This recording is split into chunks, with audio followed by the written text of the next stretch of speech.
ರುಚಿ ಮಸಾಲ ಅಡಿಗೆಯ ರುಚಿಯಾದ ರಹಸ್ಯವು 20 ರೂಪಾಯಿ.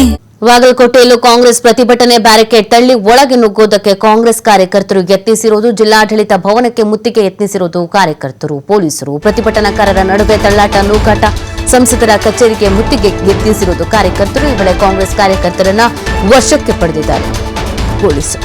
ಬ್ಯಾರಿಕೇಡ್ ತಳ್ಳಿ ಒಳಗೆ ನುಗ್ಗೋದಕ್ಕೆ ಕೈ ಕಾರ್ಯಕರ್ತರು ಯತ್ನಿಸಿರುವುದು. ಈ ವೇಳೆ ಕಾಂಗ್ರೆಸ್ ಕಾರ್ಯಕರ್ತರನ್ನ ವಶಕ್ಕೆ ಪಡೆದಿದ್ದಾರೆ ಪೊಲೀಸರು ಅನ್ನೋದ್ರ ಬಗ್ಗೆ ಮಾಹಿತಿ ಸಿಗ್ತಾ ಇದೆ.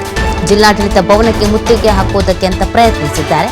ತಡೆಯುವಂತ ನಿಟ್ಟಿನಲ್ಲಿ ಪೊಲೀಸರು ಮುಂದಾಗಿದ್ದಾರೆ. ಇದು ಬಾಗಲಕೋಟೆಯಲ್ಲಿ ನೀವು ನೋಡ್ತಾ ಇರುವಂತಹ ದೃಶ್ಯ.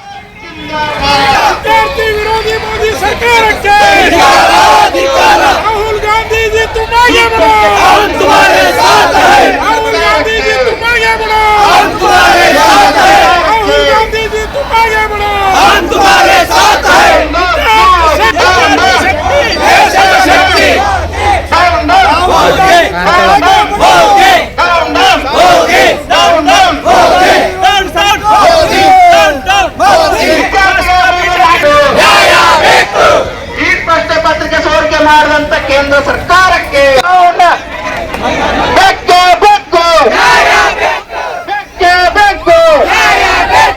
ಈ ಘೋಷಣೆ ಮಾತ್ರಕ್ಕೆ ಸೋರಿಕೆ ಮಾಡುವಂತ